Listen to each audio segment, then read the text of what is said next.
Kaleidoscope एका सामान्य माणसाचे विलक्षण आत्मचरित्र. लेखक आणि सादरकर्ते राजीव शांताराम थत्ते. एका 64 वर्षाच्या तरुणांनी लिहिलेलं हे साधं सोपं आत्मचरित्र आहे. या चरित्रात तुम्हाला तुमच्या आयुष्यात येणारे अनुभव कोणीतरी सांगितले आहे असंच वाटेल. प्रत्येकाने आपले जीवन कसे गेले ते सांगण्यात तर खरी मजा आहे.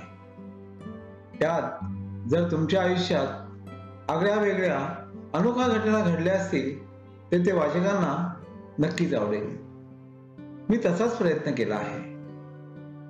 तुम्हाला या चरित्राच्या रूपाने एका सामान्य माणसाचे विलक्षण जीवन कळावे हाच या कॅलिडोस्कोपचा उद्देश आहे. कॅलिडोस्कोप मध्ये जसजसे रंग, आकार, प्रकार बदलत जातात किंबहुना कॅलिडोस्कोप हलवताना पुढल्या क्षणी तो कोणता आकार दाखवणार आहे याचीही आपल्याला कल्पना नसते. आयुष्यही असेच क्षणोक्षणी बदलत जाते. आपण कल्पनाही केली नसेल असे प्रसंग उद्भवतात, ओढवतात. ते सारे वाचण्यातही एक वेगळीच मजाच असते. दुसऱ्याचे आत्मचरित्र वाचताना आपण स्वतःचे आयुष्य कसे गेले, कसे घालवले त्याचाही वेध घेता येतो. तसा वेध घेण्याची इच्छा आपणा सर्वांना हो ही ईश्वरचरणी प्रार्थना. माझा जन्म नाशिक रोडचा. एका नर्सने आईचे माझ्यावेळी बाळंतपण केले असे मला सांगितले जाते. 9 फेब्रुवारी 1958 ला पहाटे 1:24 ला माझा जन्म झाला.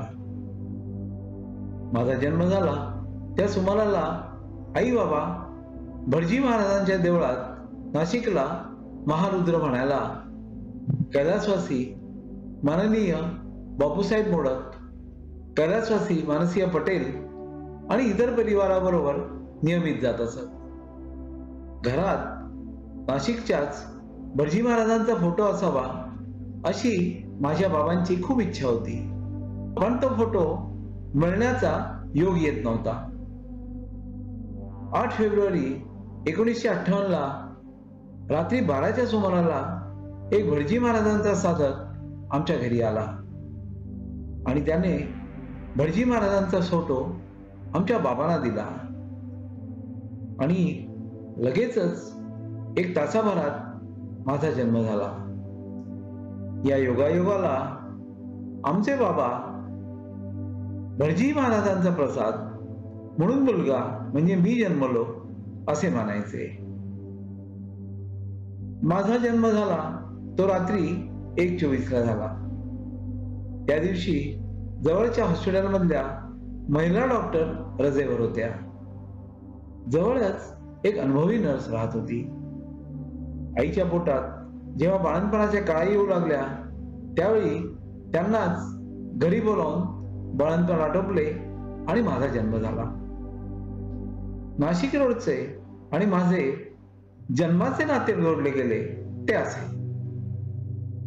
उंबरगावला बदली. त्यानंतर बाबांची उंबरगावला बदली झाली. त्यावेळी उंबरगाव महाराष्ट्रात होते असे म्हणतात. आमचे बाबा उंबरगावच्या काँग्रेस नेत्याच्या हातभट्टीचे दुकान होते त्याच्या मागे हात धुवून लागले आणि मग पोलिसांनी हातभट्टीच्या दारूच्या दुकानावर धाडी टाकून हे दुकान बाबांनी बंद करवले होते. बाबांचा आणि माझा परिचय हाच पहिला. काँग्रेसवाले त्या काळातही म्हणजे 1958 ते 59 मध्ये हे धंदे करायचे हे पाहून मी आताही धन्य होतो. आता मात्र हातभट्टीच्या दारूविजी गल्ल्या गल्ल्यात वाईन शॉप आणि बियर बार झाले आहेत आणि त्यात काँग्रेस बरोबर सर्व पक्षांच्या पुढाऱ्यांचा आणि गुन्हेगारांचा, गुंडांचा समावेश आहे, एवढाच काय तो वेगळेपणा. रत्नागिरी. 6-8 महिन्यांनी आमच्या बाबांची तिथून बदली झाली. आम्ही आता रत्नागिरीला आलो. खाजगी चाळीतच आमचे घर होते. रत्नागिरीला माझा मोठा भाऊ अनिल याचा पाय मोडल्याची घटना अजूनही आठवते. 4-6 महिने तो पाय प्लास्टरमध्ये होता. त्यावेळी पुठ्ठ्याचे रंगीबेरंगी बैल किंवा इतर काही खेळणी स्वतः करण्याचे तो शिकला. तो कविता, लेखही त्यावेळी लिहित असे आणि ते गाजतही असत. 1962 मध्ये मार्च महिन्यातली गोष्ट. बाबांनी रत्नागिरीच्या DSPचे भ्रष्टाचाराचे प्रकरण लावून धरले. स्थानिक वर्तमानपत्रांनीही बाबांना साथ दिली. शेवटी DSPने बाबांनाच गुंडाद्वारे ठार मारण्याचाही प्रयत्न केला. तो यशस्वी झाला नाही. DSPने शेवटी आपल्याच रिव्हॉल्वरने गोळी झाडून आत्महत्या केली. श्रीपूर. त्यानंतर आम्ही श्रीपूरला आलो. श्रीपूरला आम्हाला चांगलासा बंगला क्वार्टर्स म्हणून मिळाला. आम्ही श्रीपूरला ST बसने पोहोचलो तेव्हा क्वार्टर्स मध्ये उभा असलेला आमच्या सामानाचा ट्रक मी ST बसमधून पाहिल्याचे अजूनही मला आठवते. तेव्हा मी 2.5-3 वर्षाचा असेल. आमच्या बंगल्याला छोटस अंगण होतं. त्या अंगणात माझ्या आईनं आणि भावांनी मोगरा, पारिजात, बोगनवेल अशी अनेक झाडं लावली. मला ST बसची खूप आवड त्यावेळी होती. मला लाकडाची कोपरगाव असा फलक पुढे लावलेली लहानशी ST बस खेळायला बाबांनी आणून दिल्याचे मला आठवते. पुढे माझ्या बाबांनी तिथल्या साखर कारखान्याच्या बेकायदा अल्कोहोल विकण्यावर बंदी घातल्याने माझ्या बाबांची 3 महिन्यातच तिथून बदली झाली. ती बदली साखरवाडीला झाली. बदली झाली त्यावेळी मोगरा, पारिजात आणि बोगनवेल अशी अनेक झाडं फुलांनी बहरली होती. त्यातच बदली झाली.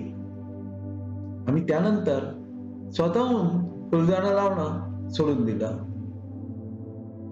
साखरवाडी. साखरवाडीला आम्ही 2 ते 3 वर्ष राहिलो. साखरवाडीचं घर म्हणजे क्वार्टर्स मोठ्या होत्या.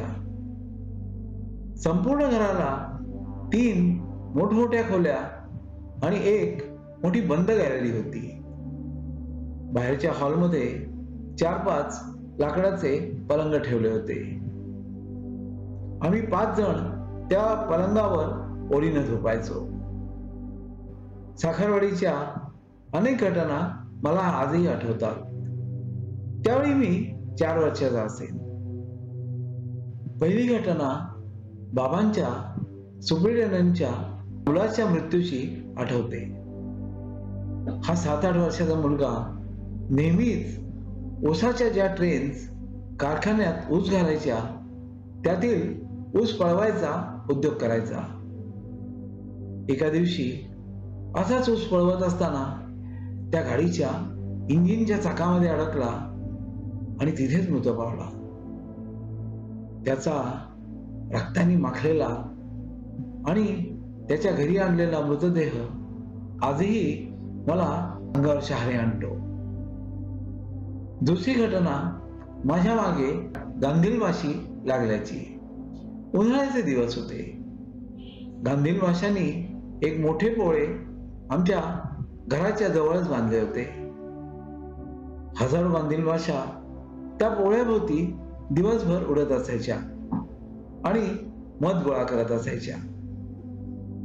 एक दिवस पोळ्याखाली मी खेळत असताना एका मध काढणाऱ्या माणसाने स्वतःच्या अंगावर कांबळे ओढून घेऊन पोळ्यावर दगड मारला. हजारो गांधील माशा पोळ्यावरून उठल्या आणि आसपासच्या लोकांना चावू लागल्या. मी तिथून कसाबसा पळ काढला, पण एक माशी मात्र माझा पिच्छा काही केल्या सोडत नव्हती. 10 मिनिटे धावून मी थकून थांबलो. तेवढ्यात तिनं कडकडून चावा घेतला. झाले. मोठा फोड आला. संपूर्ण मान लाल झाली. मी घरी रडतच आलो. आईने तिथे कुठले तरी औषध लावले आणि होणारी माझी आग कमी झाली. दुसऱ्या दिवशी सकाळी पाहतो तो पळ्यातला मध त्या माणसाने काढून नेलेला आणि पोळे तिथून निघून गेल्याचे पाहून मी सुटकेचा अखेर निश्वास सोडला. आणखी एक प्रसंग आमच्या मावशीचे संपूर्ण कुटुंब साखरवाडीला आल्याचा. मावशी, तिचे यजमान आणि तिन्ही मुले आमच्या घरी आली. मावशीचे यजमान खूप मजा करायचे. राघो भरारी, टुनटुन उड्या मारी म्हणत एक कागदाचा राघो भरारी आम्हा मुलांना करून दाखवायचे. हिरव्या टोळांना दोरीने बांधून त्यांना उडवायचा खेळही त्यांनी शिकवला. मावशीचे पथ्थ पाण्याचे सांभाळून दिवस कसे मजेत गेले. त्यानंतर श्रीरामपूरला अनिल आणि सुधीरच्या मुंजीचा कार्यक्रमही पार पडला. दोघांचेही तुळतुळीत गोटे करून त्यांच्याबरोबर काढलेले फोटो अजूनही त्या समारंभाची आठवण देतात. साखरवाडीची आणखी एक खासियत म्हणजे तिथे मैदानात दर शनिवारी साखर फॅक्टरीतर्फे दाखवले जाणारे चित्रपट. ते चित्रपट सगळ्यांनाच विनामूल्य असत. या चित्रपटांना पाहताना विलन जेव्हा हिरोईनवर अत्याचार करायचा त्यावेळी मी डोळे मिटून घेत असे आणि मी आईला हे दृश्य संपल्यावर तू मला सांग असे सांगायचो. आईनेही मला आता डोळे उघड म्हणून हिरोला मारण्याचा तो शॉट झाल्याची सूचना देत असे. त्यावेळी माझे वय होते अवघे 4 वर्षे. त्यावेळी बाबा सोमय्याच्या साखर आणि अल्कोहोल उत्पादनावर लक्ष ठेवत असत. अल्कोहोलच्या व्यवहारात तिथेही घोटाळे बाबा तिथे येण्याच्या आधीपासून चालू होते. बाबांनी ते घोटाळे उघडकीला आणले.